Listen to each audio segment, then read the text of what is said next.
Alright, so here I am. I'm taking the very top hatch off of my workbench. This is going to be what I'm going to go ahead and acid etch.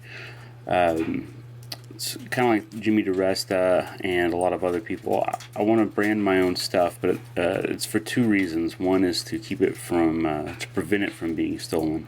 And then also, the company that made this isn't sponsoring my videos, so I want to make sure that it's branded more for me. It also helps in the future whenever people are looking at my videos. So I got these at the craft store. They didn't have any F's, so I just cut the ends off of the E's here, and there we go, and here's the R. Okay, you want to definitely wash your surface with acetone. Go and get all those oils off of it. There's going to be a lot of oils. So here I am. There was quite a bit of buildup on this. Whenever I initially got it, I had shined it up really good.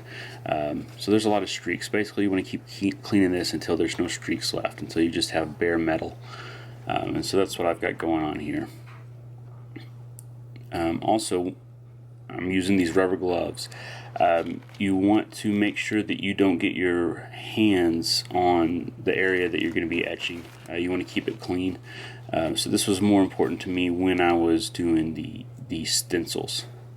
If you look, there's kind of a ghost R right there. Luckily I had two R's. I gave it a start and it didn't really go so well. So what I'm doing here is I'm laying out some tape to kind of help keep things somewhat square. It's not perfect. This is not meant to be perfect, but what I'm doing here is just trying to give myself a guide. And so this is the best way that I found to do it. Basically, you just peel it off of the backing here. I know that they've got contact paper at some of the craft stores. I didn't have any of that. So anyway, it's pretty straightforward. There's a little bit of this cleaning up of the way these letters go down. I took off a lot of that on the R. You get to see more of that on the second F. That first F went down easier than any of the other letters. So here we are.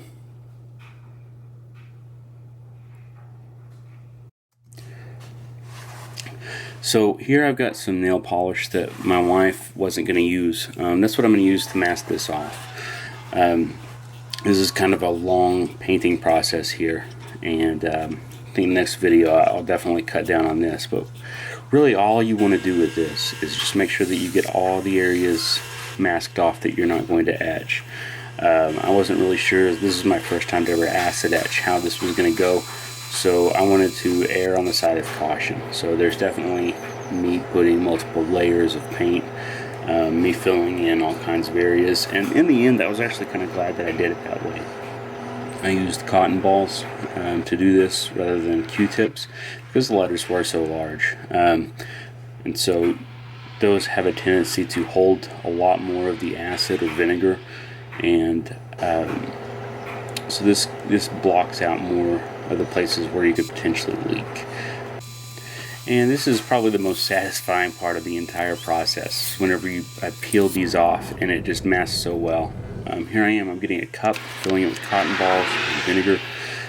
In the end, this didn't really work out. You can see there's some table salt in that.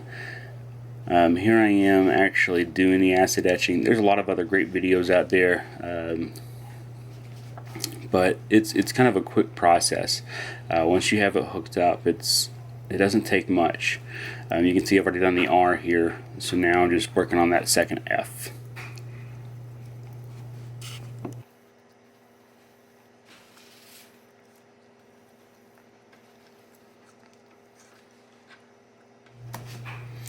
And here I am, finally I wiped it off. I just got more acetone and cleaned off that fingernail polish. It left it really nice. I was really happy with the result on this.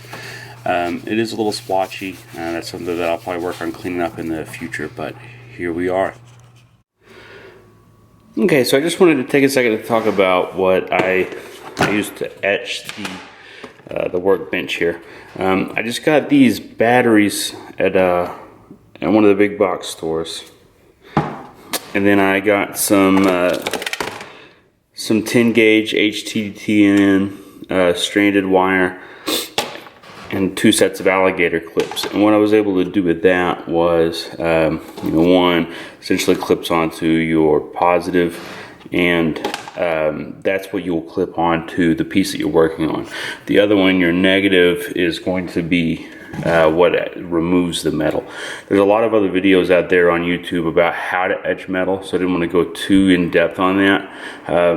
But anyway, I just wanted to kind of show you that I've got my little setup right here. And it's one that I think that I'll do again, so I've just got a little Tupperware bowl here to keep all this stuff in.